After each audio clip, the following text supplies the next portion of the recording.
when I think about a leader is a teacher. Yeah. It's a teacher. In fact, when I think about the Great Commission, what did Jesus say to do? He said, teaching them to obey everything I have commanded you. And so we have a responsibility as leaders to not just steward what God has given us, but to teach others, to mature others, to raise them up, to bring them up.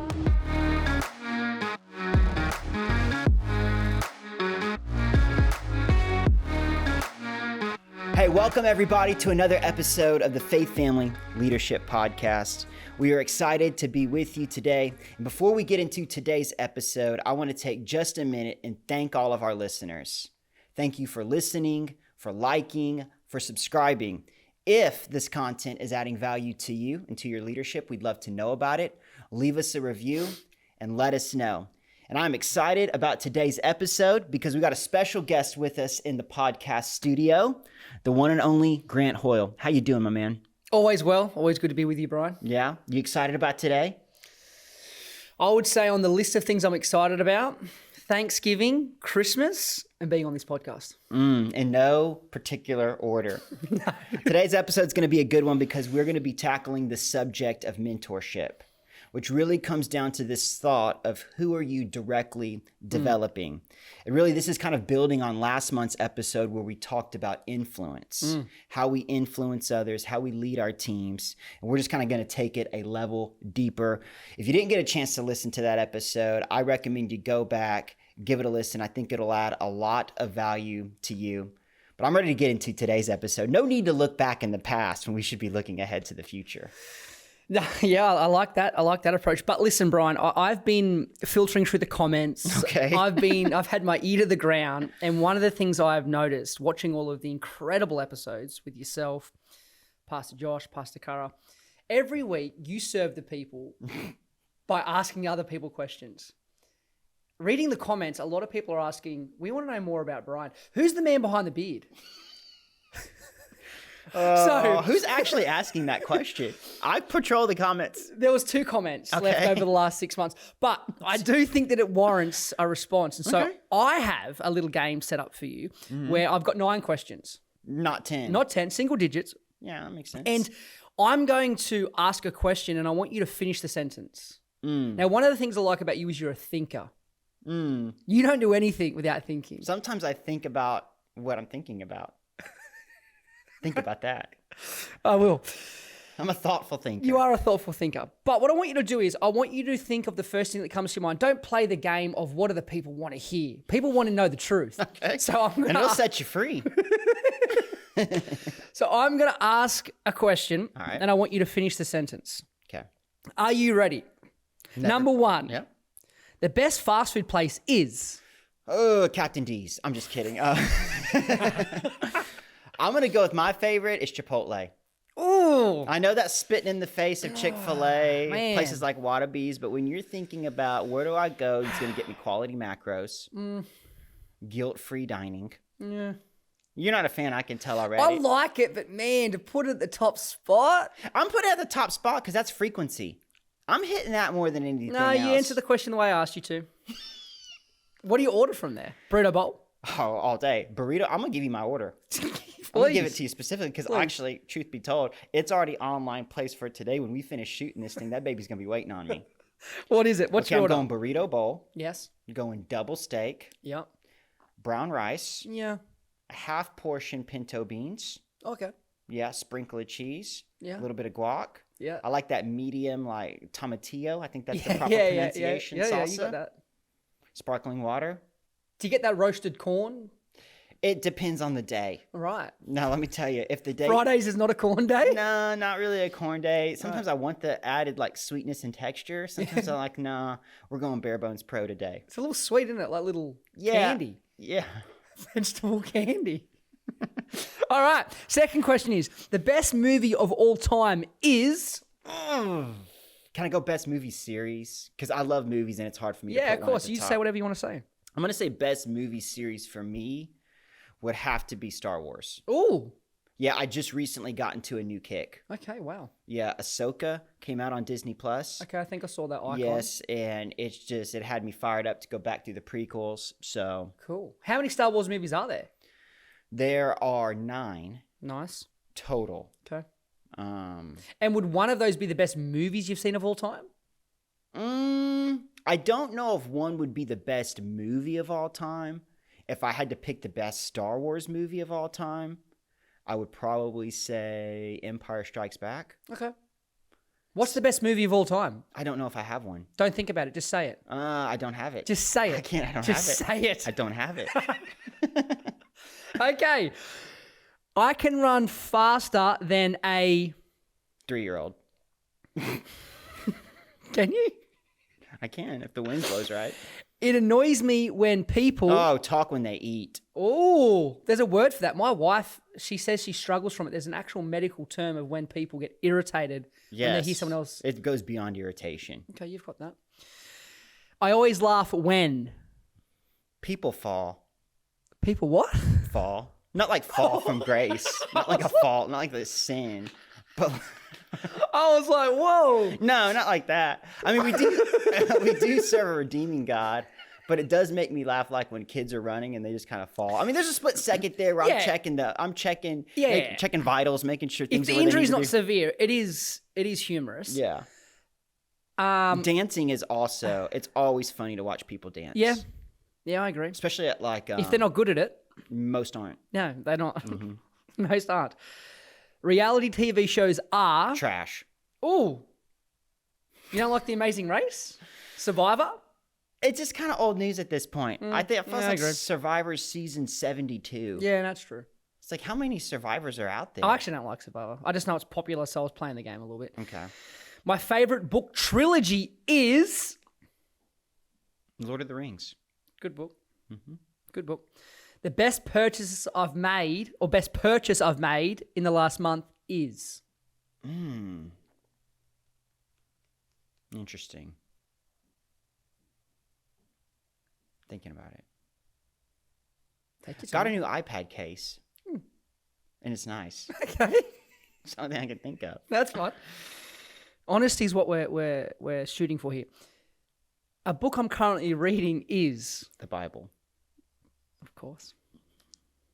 I play it close to the chest. Of course. Let's get back onto today's topic. You probably need to. Last month, the topic was influence. That's right. Yeah. This month, we're talking about mentorship. We Yeah. know that Jesus modeled this better than anyone else. Yeah. We know that it wasn't just a random group of people that gathered around Jesus, but he invested time into the 12, Yeah. maybe even more specifically, the 3 Within the 12, yeah. within the 12. I'd like to walk through with our listeners today this thought of mentorship. Okay. Why should we feel a responsibility to mentor others? Yeah. If you can, and I know that this is an area that you have a lot of, in my opinion, great wisdom, great knowledge. I know this is even a passion area for you. Yeah. Give us some practical steps in mentoring someone, or even that dynamic of mentorship. Yeah. Yeah, let me maybe kind of, at least at the beginning, unpack some of my thoughts on mentorship and why it's important before we talk about the what. Because I think sometimes we can get so focused on the what that we maybe lose sight of the why. Yeah. And then the what loses energy in the middle of Yeah, that. When I think about a leader is a teacher. Yeah. It's a teacher. In fact, when I think about the Great Commission, what did Jesus say to do? He said, teaching them to obey everything I have commanded you. And so we have a responsibility as leaders to not just steward what God has given us, but to teach others, to mature others, to raise them up, to bring them up. And I think about a scripture in 2 Timothy. Paul's writing to Timothy, who is a guy that he is mentoring. Yeah. And he says, you therefore, my son, be strong in the grace that is in Christ Jesus. Things which you have heard from me in the presence of many enemies, entrust these to other people. So he's sitting there saying, man, you spent some time with me. I've shared some things with you. Now you're going to begin to entrust those to other people. So we already see, hey, listen, there's a level of connection that I have with you. There's things that you've seen with me. There's things that I've taught you. And now you're going to take that and you're going to bring that to somebody else. And it goes on to say, entrust these to faithful people who will be able to teach others. So now we almost see like there is this flow of leadership where I'm imparting things to you. I'm teaching things to you. And then you're going to take those things and you're going to do that with others. And that's how leadership gets multiplied. And there's a ton of principles that you can unpack within all of that. But I think as leaders, I know that this thought of mentorship and teaching others, it's so important because it's how people will grow and develop. And if you look at most effective leaders, if you look at most effective individuals who have even been in the leadership game for a while, they can credit a lot of that to a mentor. Yeah, I agree. In pretty much every area of life. I mean, I know I'm not speaking for you, but I know I'm not here today without a few mentors in my life. Oh, definitely. And I can actually think of 3 different people in the last 36 years who, if it were not for them, I wouldn't be where I'm at today. And I'm not just talking about that from a sense of leadership or from ministry. I'm talking about that as a believer. Yeah. I'm talking about that as a husband, as a father. Yeah. And I've had a lot of leaders. I've gotten leadership from a lot of people, but I've only had a few mentors. Yeah. And let me ask you a question, because I want to pause you there, because I think this is worth talking about. So we're not just chasing information. At all. Because it's not like you're saying, okay, who are the top 3 people on the planet who know the most about a topic? You're talking about doing life with someone. Yes. And that word impartation versus information. You get information from anywhere. Yeah. Especially now. It's everywhere. Exactly. It's almost like if you want the best information, you might never get to meet that person, but you're talking about something deeper than that. Yes. You're talking about 2 people, one who is the identified leader or more experienced person, has more wisdom in that dynamic, and that person accepts the responsibility to say, I'm going to impart what I do know into this person. This person accepts the responsibility of saying, I'm going to receive what this person has because I want to walk and live like them. Yes, totally. Yeah. And I think to do that, it's obviously you're playing the long game. Yeah. So if I'm just giving you information, those are short interactions. That's a very, hey, do this kind of type relationship. But when you're talking about mentoring somebody, you're doing life with them. Yeah, there's an emotional component to it. There's a huge emotional component. There's a huge connection piece. Because if you're being mentored, then you're giving somebody the permission not just to speak into your life, but to call you out. Yeah. You know, they're going to identify areas, blind spots, things that you never saw. So in order for that individual to give you permission to even have those conversations, you have to know them. And you have to, or they have to know you, and you have to know them so you can even be able to identify what those things are. Because there's the version that we portray for people, and then there's the real version of us. And it takes a lot of time to kind of chisel down that facade a little bit and just be real and be open. And oftentimes mentorship, it takes time to build. And you mentioned something that really sticks out to me. There's an openness and a willingness from both parties there.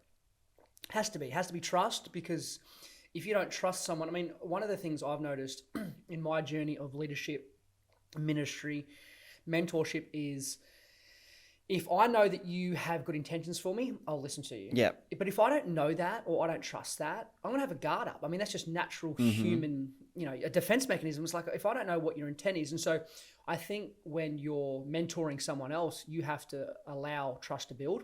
And when you're wanting to be mentored by somebody, you've got to play that long game, like you said, of saying, okay, has this person got the right intentions for me? So there is a huge relational element to this for it to work effectively. Yes. And then I think one of the other areas, we're talking a lot about this thought of mentorship and how it benefits maybe the mentee, because you're helping them progress in stages. You're helping them skip maybe years of hard lessons. But there's a huge payoff for the mentor as well.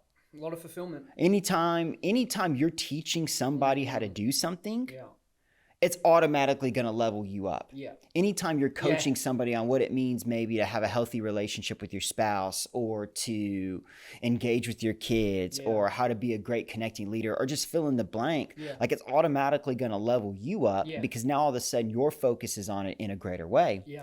And another byproduct of that is you are multiplying your influence. Yeah. Because now you've got people that are going to carry the vision forward. You've got people that not only can you trust, but people that are one day going to be leading alongside of you, or maybe even leading beyond you. Yeah. And it's a beautiful picture of how God will use relationships to further advance his kingdom. Yeah. And if you're not thinking about this as a leader, I want to challenge our listeners. You got to think about it this way. Because God uses people to reach people, and God will speak to us through others. And so we as leaders, we got to kind of lead the front on this thing and say, hey, listen, I'm not just taking people in a direction. I'm not just stewarding whatever leadership role I have on the weekend, making sure that standards are met. I'm taking people in this journey with me. Yeah. I'm developing them directly. Yeah. I'm in relationship with them. There's proximity. There's all of those things. And then it's in those gaps that God starts to sneak in and do something pretty cool. That's awesome. That's awesome. I love all that. And I like thinking about that. For the leaders listening right now, we know that a lot of our dream team watch this, use this as a resource. What are some principles or practical steps to take when mentoring someone? Because we know that we've had a lot of growth over the last few months, in particular over this year. So we've got a lot of people coming in. And so what's some advice for our leaders, or some principles or practical steps? I mean, I think we've spoken about it philosophically and theologically, but like, let's put some practical handles on this. Yeah. Well, I think it starts with looking for someone to mentor. Yeah. You know, you've heard it said before, you often find what you're looking for. Yeah. And so for many of us, if we're not already engaged in a process like this where we are directly developing somebody, then the first thing that you're probably going to think of is, well, who do I develop? Yeah. And if you haven't started thinking through it through the lens of looking for that person, there's probably no one that stands out to you. Yeah. So I was thinking about this as I was driving in today. My youngest, Judah, he plays soccer. Both my boys play soccer. Judah takes it far less serious than my oldest does. Far less serious. But the other day, he finally found his shin guards. But he's been looking for, or they've been missing for 3 weeks. And so we were getting ready to go to the game last Friday, and I was responsible to get him loaded up and get him to the game because Elizabeth was working late. I was like, go get your shin guards. And he's like, Dad, I don't know where they're at. I lost them. I can't find them anywhere. I said, well, have you looked? And he started laughing. He said, no, not really. I said, bro, how can you? I'm not surprised that you haven't found them, being that you haven't looked for them. Yeah. So I said, okay, we're going to go look for your shin guards. Let's start looking for them. So we're starting to look in his room, and he's got stuff hidden everywhere, man. He's got a drum kit in there. Yeah, bro. He's got these like scrubs that say Dr. Judah embroidered on it. Like all this just insane stuff, man. And we're finding we're finding other things that he lost. He's like, oh, there's my hat. I've been wondering where that was. And finally we get to, he's got like this treasure chest of like Legos. And on the bottom of the treasure chest somehow are his shin guards.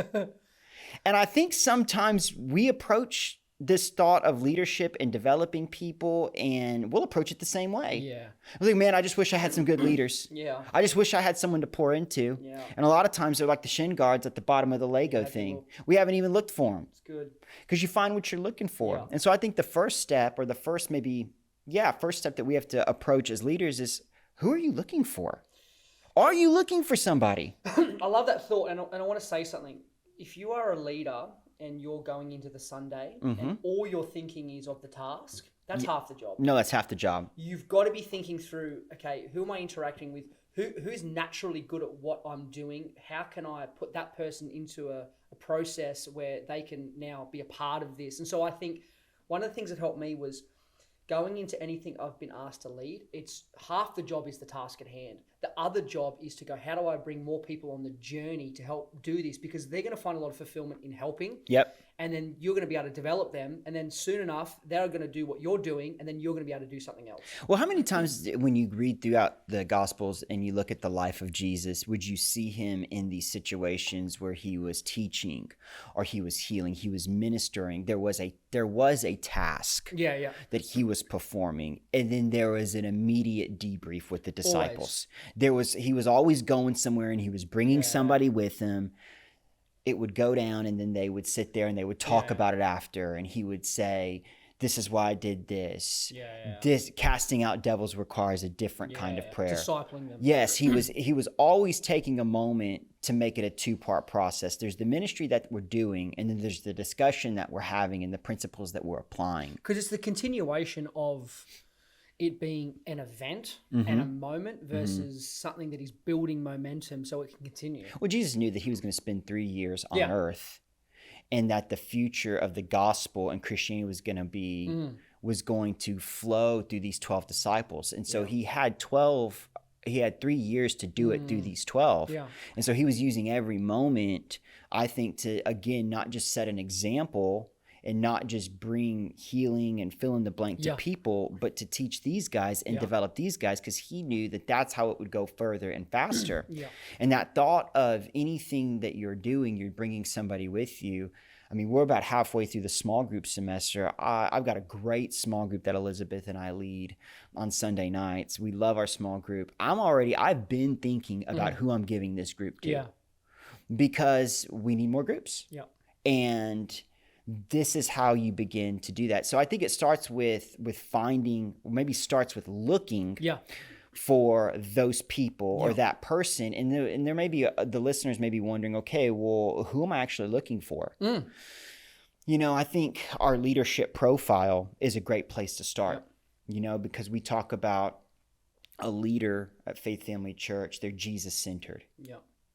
So when you're looking at your team, or you're looking within your small group, which would be where you should start, because those are the people that you should already be in relationship with. This is just taking that relationship and taking it to the next level. And so are they Jesus-centered? Is there an evidence of their heart, their passion for God? If that's not there, then again, you're starting to think about the what before the why. The task over the, so are they Jesus-centered? Are they magnetic? Magnetism is huge. Magnetism will kind of draw people in. And we've all seen those people. We've got them on our teams that as soon as they enter the room, the ceiling goes up. That they just kind of have this ability to draw people in. They Jesus-centered. Are they magnetic? Do they have ownership? I'm looking for people that are owners. I like it when somebody takes ownership. I like it when somebody carries a level of responsibility for the task that God has assigned to them. And I use that term, God has assigned to them, because sometimes, especially within the context of the local church, we'll think that man assigned this to us. I don't necessarily believe that. I believe that God does it. I think God does it through people. And that's not to say that some of that can't get like misinterpreted. No, I understand. But what I'm saying is I don't believe in coincidences. So I think if God has placed me in this role at this time, in this season, that's not coincidental. Like God has entrusted this part of the parking lot to me at the first service, and I'm going to own that. And that's not looking for perfection, but that's saying I'm going to bring God my very best. It changes the way you approach it. It changes the way you approach it. So I'm looking for ownership. I'm also looking for a maximizer. How do you not only maximize the team that you're on, but how do you maximize the gifts of those around you? I'm looking for somebody who is always looking to level up the room that they're in and level up the people that they serve with. And then finally, are they relational? And we kind of like laugh and chuckle at that a little bit. But there are a lot of leaders out there who, and I've fallen into the category of being one of them, where that relational component is probably the one I've got to give most focus to, because I am very task oriented, and God's designed me that way. But if you're not relational as a leader, you'll never be effective as a leader, or at least you'll miss out on a level of effectiveness. So I think that's where you start. You have to start by finding the right people. Once you've got them in, and once you kind of got that list in your head and those people that you're directly developing, then it's like, okay, well, what do I actually do? You know, there's got to be a plan to this thing. How do I know that I'm actually like investing into someone, that we're moving the needle forward?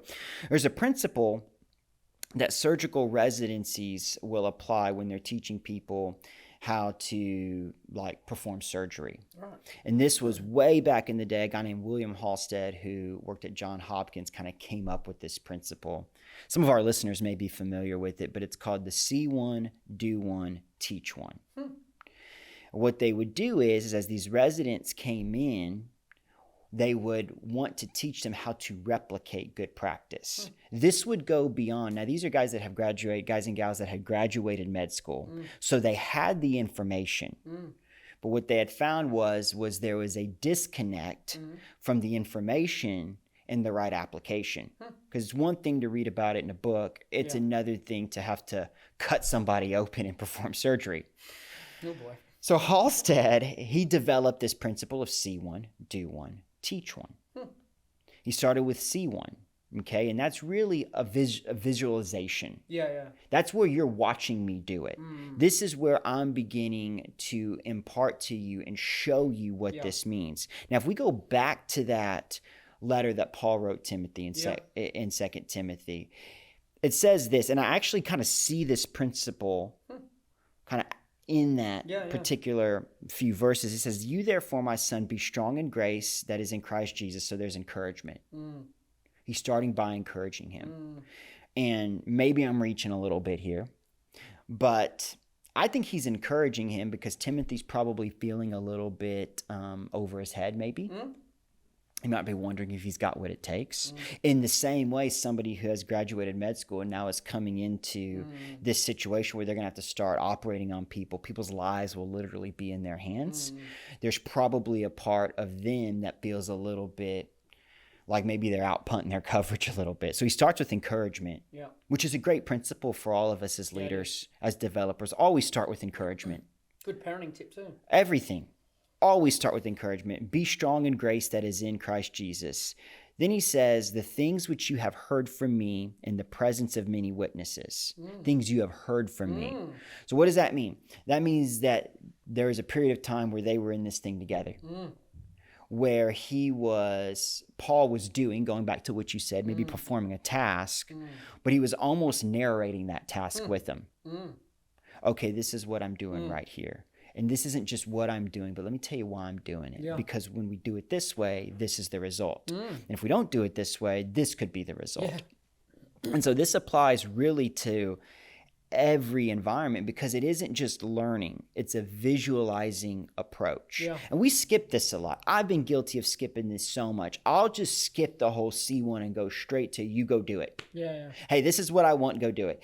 And you know, you're going to have people out there that can make that happen. But 9 out of 10 times, even those that make it happen are probably going to maybe undermeet the expectation.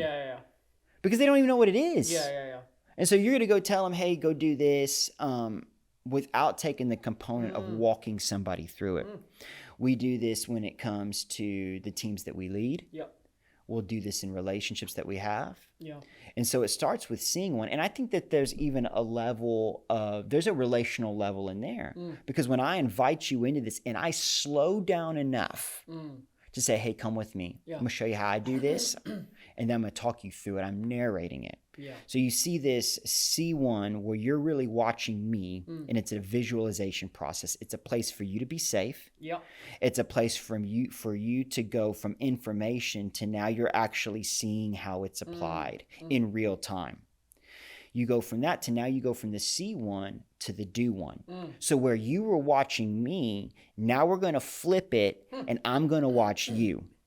And you switch to this particular step when you feel like the C1, you've done that enough where they have a very clear understanding. This is how it goes. Now it's their turn. So if the first step is visualization, the second step is really like demonstration. Where now you're going to do it in a safe space and I'm going to watch you do it. I'm staying there. I'm watching you. I'm watching you. I'm walking you through it. I'm talking you through it. You go back to the scripture in 2 Timothy. You therefore, my son, be strong in grace that is in Christ Jesus. the things which you have heard from me in the presence of my witnesses. Then he says, entrust these to faithful people. So you've seen me do it, you heard me narrate it, and now you're going to take that, and there's going to be a transfer from me speaking to you for now you speaking to others. And he says faithful people, which goes back to what we talked about a little bit. You got to pick those people that have that, who are also able to teach others. So now after doctors would observe a procedure, or after the residents would observe the procedure, the doctors would then expect those students now to do one. And this was the most crucial step of the teaching style. This was the most important. And then again, just like this whole teach one is going to be, they're going to do it as much as they need to before they get it right. And again, it's a safe space, and it's a place that they're proving competency. They're seeing it multiple times. They're able to, as they're doing it, they're still getting input with technique and all of these things. And then it finally goes into the teach one. So see one, you're watching me do it. Okay, it's visualization. Do one, now I'm watching you do it. This is where you're demonstrating your proficiency in this particular area. Competency. And then finally, the last one is teach one. And teach one is where this replication component starts to come in. They become the teacher. They become the teacher. They're also showing a lot more proficiency and expertise in that area, because it's one thing to do something. It's another thing to have to explain how and why you're doing it. And so, again, we go back to 2 Timothy. It says, you therefore, my son, be strong in grace that is in Christ Jesus. The things which you have heard from me in the presence of many witnesses, entrust these to faithful people. That's the do one. Who will be able to teach others also. Suffer hardship with me as a good soldier of Christ Jesus. Now, this is so important, because this is where multiplication starts to happen. It's when it gets really, really cool. Because just think about what it might mean for our teams, or even our small groups, where we're bringing people in on this journey. We're showing them what we do as a leader. We're showing them how we think. We're giving them context. And then we're leveling them up and trusting them to do it.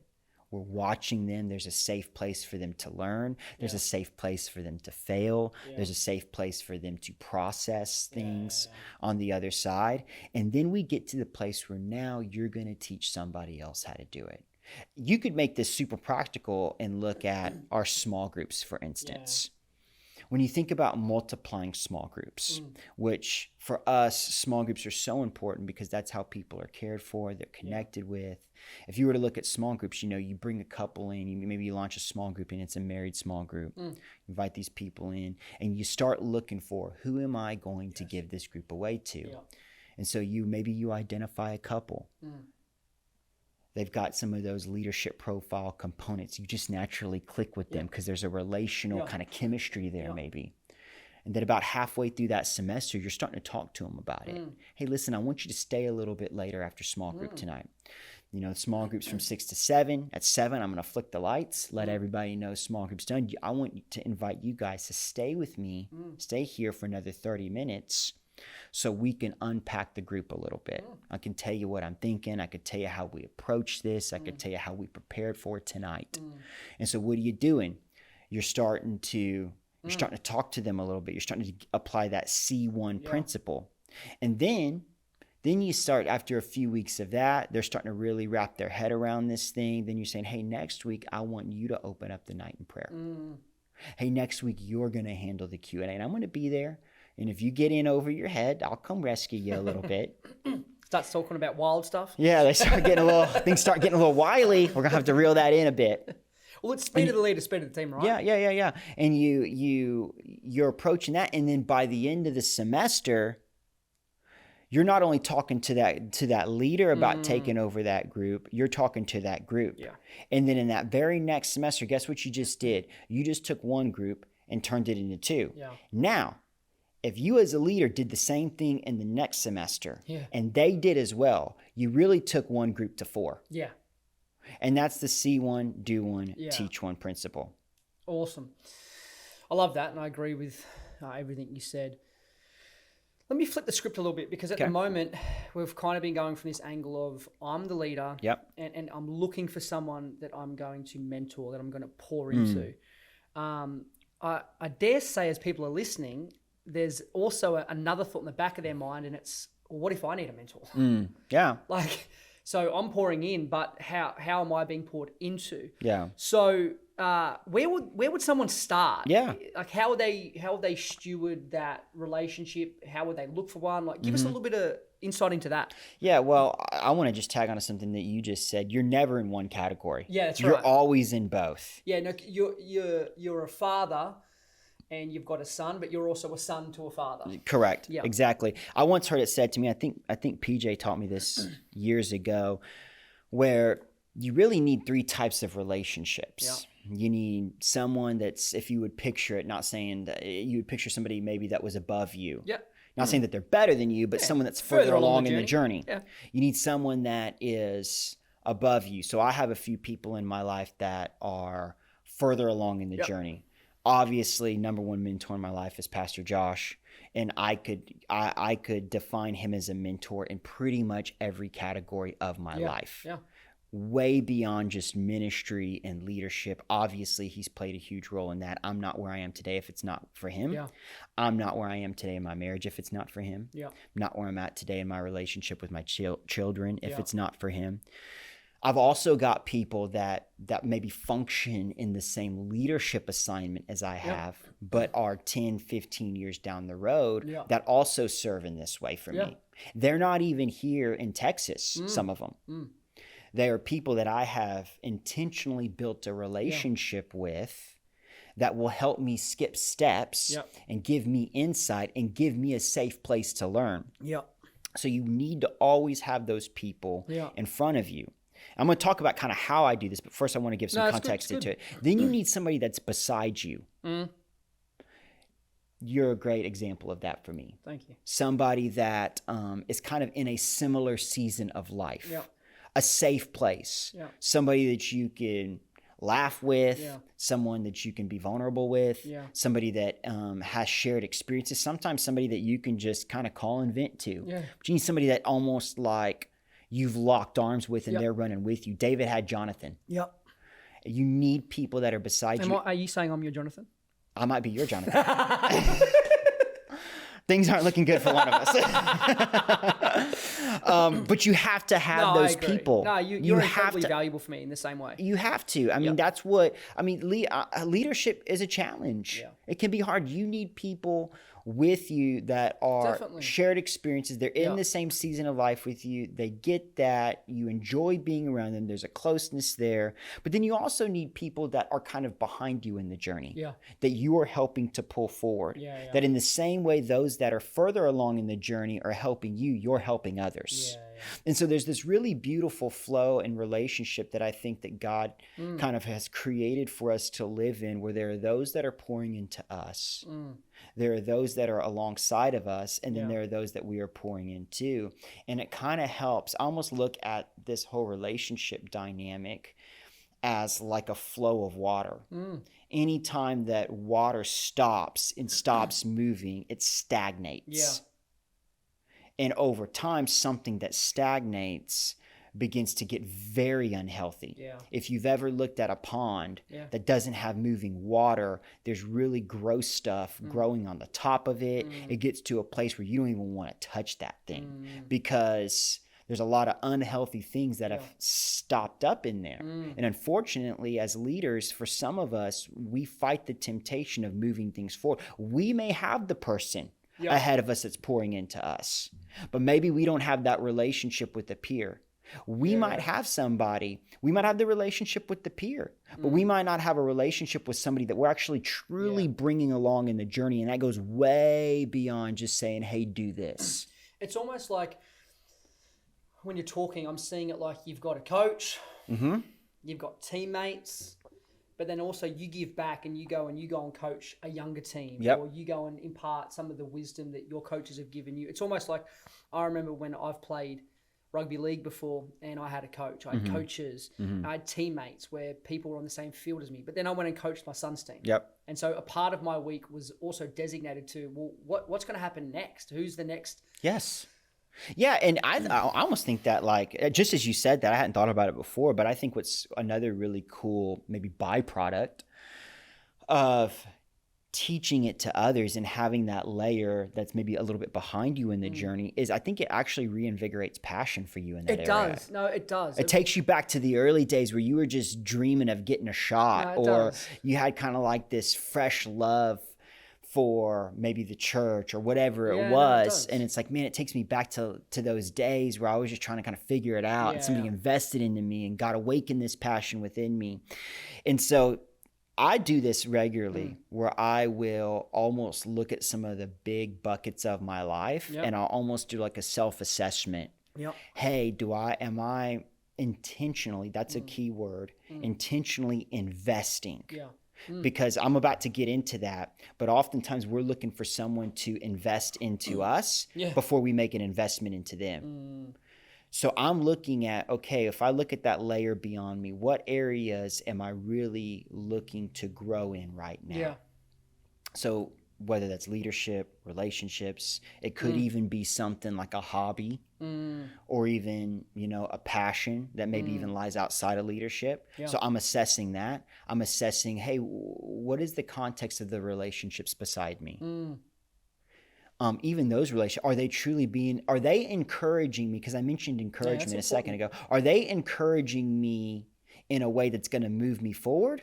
Or are they encouraging me in a way that's going to let me slip backwards? And that's important. No, it is, because I think sometimes in the teammate, the peer dynamic, there's a lot of familiarity. And that's not, and I know that sometimes can be a bad it can be a bad word, but I think it has a lot of strength if you can get that right. But I do agree with you. I think that if your friends, and I've also experienced this, when you've got a friend who's trying to lead you. And it's like, well, hold on. I'm looking for this to be an outlet. But if that outlet doesn't encourage you, uplift you, give you hope and give you some sort of encouragement, it can be empty. And I think that it's okay to have friends of all different varying kind of dynamics, but I definitely think you need friends who are a great encourager. You're a great encourager of me. I think, I almost rely on your encouragement in this season of my life. So I love that. I couldn't agree with you more. I could keep talking about that, because even when you said, you do have different levels of maybe friendship. There's acquaintances, there's friends, and then I think you have a very, very close, very small group of people that because you have to be wise as a leader to know at what level do I let people in. That's not to say you're not, that's not to say that you are carrying yourself and trying to be something that you're not, but you have to be wise in the layers that maybe you remove, and you have to just be a wise steward of that. No, I agree. And I think that the right relationship beside you, there is components of the other two relationships within that relationship. Because if you think about it, you've got the person that's further along in the journey that is maybe imparting wisdom to you, that's challenging you. Listen, for those of you, a little side note, if you say you've got a mentor and they're not challenging you, they're not a mentor. No. They're a motivational speaker. So, but there's components of all those layers in there. So that person that's running beside me, there's going to be a level of encouragement. There's going to be a level of challenge. You've challenged me in areas. You've loved me enough at times to tell me, no, you're not seeing that right, mate. You're not seeing that right, mate. You're being a bit wily right now. And then I have to figure out what all of that actually means. And then once I figured it out, then I'm like, oh, that's what he meant.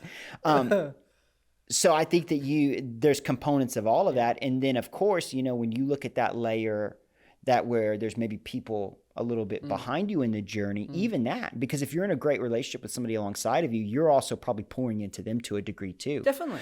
But then that layer below maybe or behind, it's so important, man. And that's where I think a lot of us maybe we miss it. I've missed it so many times because I've always wanted to be the kind of guy. I'm a 3 on the Enneagram. Competition, significance, and achievement are within my top 3 of strength finders. you're hard pressed to find someone that wants to win more than me. You're hard pressed to find someone who cares about results than me. Like I do, and I think it can get unhealthy at times if I'm not careful. I dream about being the best at what God has entrusted to me. You did that. So seeking out those that are better than me to learn, that's not a huge challenge for me. Like I pretty easily wrap my head around that. Yeah. But the slowing down Yeah. to see one, do one, and teach one with Yeah. others, I haven't always been the best at that. Yeah. I've definitely violated that first step of seeing one. I've definitely been quick because I'm a results guy. Yeah. So I'm definitely quick to go to that do one principle. But I think if you can get those 3 relationships in a healthy place and always be evaluating, always be intentionally investing into having someone maybe above, beside, and below, that's going to be a healthy place. How do you do that? I'm going to give it to you real short. I don't even actually have steps to this. I just have maybe a mindset that I carry or thoughts that I have. When I'm seeking somebody out, I'm looking for somebody that if I was to look at them in whatever perspective area, that I'm saying, yeah, if I'm at that place in this many years, I'm going to be feeling really good about that. And so, of course, I'm looking at character and those things, but I'm looking at a level of proficiency. I'm looking at somebody who they demonstrate the way that I want to grow in that area. So they've reached a place and fill in the blank that I want to grow up to. Yeah. How do I initiate that relationship? Well, what I'm not going to do is walk up to somebody and say, hey, will you be my mentor? It's a little creepy. Yeah. It happens over time. It's a big ask, especially if I don't know them all the it's like, what am I agreeing to? Yeah, and anybody, I'll say this. This is personal opinion. It's not thus saith the Lord, but anybody worth learning from, they're going to care that when you make that ask or when you approach or when you begin to invest in that relationship in that way, they know what that means. Yeah, they do. And it's probably not a huge group of people that they're saying yes to in that regard. Yeah. So the first thing that I'm going to do is I'm going to, before I ask for value from somebody else, I'm going to demonstrate that I'm willing to bring value to them. Yeah. So usually what I'll do is I'll think of some really good questions in that individual's particular area of expertise. Yeah. So an example of that might be, you know, if let's say I want to grow in parenting. Let's say I feel like I need to grow in my relationship with my kids or whatever it is. Then I might seek out somebody who they've got great kids that are in high school or have already graduated and left. Yeah. Then I'm going to do something like I'm going to make some initial connections because obviously I know enough about them to know that the results kind of back up what I'm thinking. I might say, hey, I'd love to take you out to lunch sometime in the next couple of weeks. If you've got time, I'll make my schedule fit around yours. And I'd just love to ask you some questions about, you know, how you raised your kids when they were this age. I don't know if that's something that you'd be open to, but if it is, let me know. Yeah. I'll fit my schedule around yours. That's important. Then it is. And then I wouldn't go into that time just like, hey, we'll see what happens. No, I'm going into that time with some very specific, very well thought out questions. Yeah. Because when you're asking questions to somebody about their passion zone, in a way, you're adding value to me by just asking me a question about something that I'm passionate about. Because chances are I'm going to light up like a Christmas tree and you're going to have to shut me up at some point. Also, if I ask you to go to lunch and I say it's going to be an hour, my last question is going to stop at the 50-minute mark. Yeah. What I've done a lot before is when I'm seeking out maybe some advice or input from somebody that's levels beyond me that I'm not in relationship with just yet, after I've maybe connected a few times, I'll do something like send them an email. Yeah. Even if I have their cell phone number, I'll send them an email. Yeah, no, that's good. And I'll say, hey, I'd love the opportunity to ask you a few questions on this subject if you have time. Yeah. 9 times out of 10, they'll say yes. Yeah. I'll go in there with some great questions, and then what I'll do after that is I'll send them a gift card. Yeah. Or if you're going to take someone for lunch, pay for it. You always pay for it. And don't do like the shady act like you're gonna pay for it, like kind of T-Rex like arms. kind of like really like Who's gonna just pay for really it? slow-mo reach for it. No, I'm getting to that restaurant before I know the other person's getting to that restaurant. Yeah. I want the check. I'm talking to them before, so the check doesn't need, here's my card. Yeah. Whatever is ordered, just pay for it with this. Don't even bring me the check. Love it. So I don't know if that maybe that's awesome. And then I would also say another way to add value is, if you've got a relationship with your mentor, number one, if they're speaking into something, do it. Yeah. Yes. If they're confronting something or coaching something or correcting something and you don't push back on it, if you do, they won't do it again. Well, what's the point? What's the point in asking for feedback or asking to grow if when you hear it, you're not going to do it? I mean, I'll be honest, there's times where people have asked me for feedback and I've told them what I think they should shift or change or what could make them better. If I don't see that they do that, I'm not very motivated to ever go to another lunch. Yeah. Because what's the point in me? Because I'll be really honest, and even to be a bit vulnerable, when you are a mentor, it is emotionally taxing to try and tell someone that they're not good at something. For me as an encourager, I don't do that naturally. Yeah. And so you're asking me to expend energy in something that I would prefer not to do. I like just to tell people they're great. But I know how to move the needle and say, okay, listen, you probably need to change this. But that's uncomfortable for me. And I've gotten better over the years. But if you're going to ask me to do that and you're not going to do it, man, you're not motivating me to spend any more emotional energy. No, and then at some point, people that are graduating in their own perspective leadership, like a high performer person that you're looking to get influence and you're looking to get information from and you're looking to help develop you, they're thinking about time. Yes. And energy. It's a commodity. As this huge commodity. And if they're investing that into you and you're not making the most of that resource, they're probably not doing it for much longer. And the last thing I'll say is this, because I know we're probably about out of time. Give us the final thoughts. The final thing that I would say is this is actually a new way that I'm discovering adds a ton of value to me. Yeah. Is when people share with me how something that I have said has impacted them or how they've applied it. I think of a couple of people in our leadership academy who have stayed afterwards and have thanked me for something that I said. Or I think about Brandy Bourne, who is an awesome student in our leadership academy. She's an encourager all the time, but she's not like shallow encourager. No, she's very specific. And I mean, it's like jet fuel. She gave some of the pastors, if not all of the pastors, gifts for Pastor Appreciation Day. Yeah. Wrote, I think it was a 4-page letter to me. I read it, and gosh, that had an impact on me. Oh my gosh, yes. It was, no, you're right. She's a superstar. So I'll kind of summarize with this. I think that I know that God has given us this incredible gift to be part of the local church. And anytime you hear me talk, I'm going to say that. Because I never want it to get to a place within my own soul or my own spirit where I'm just checking a box or doing a task, or I think that it's just, I almost cheapen it that way. Yeah. I want to wear it almost like a jacket of honor that says, man, God has chosen me to be a part of this. God has chosen me to impact his people. Yeah. God has chosen me to play a small part of something big. Yeah. And I think for us as leaders, we got to keep that at the forefront. And we got to know that not only has God given us stewardship of a task in a lot of ways, but more importantly, he's given us stewardship over people. Yeah. And not just helping them maybe navigate life and navigate their purpose within the local church, but to help them grow and develop. And so it's probably not going to be perfect. No. It's probably going to be a little bit messy, but you can't steer a parked car. So I would just encourage and challenge all of our leaders, get moving on it. Begin prayerfully thinking through who are those people that I can begin to pour into.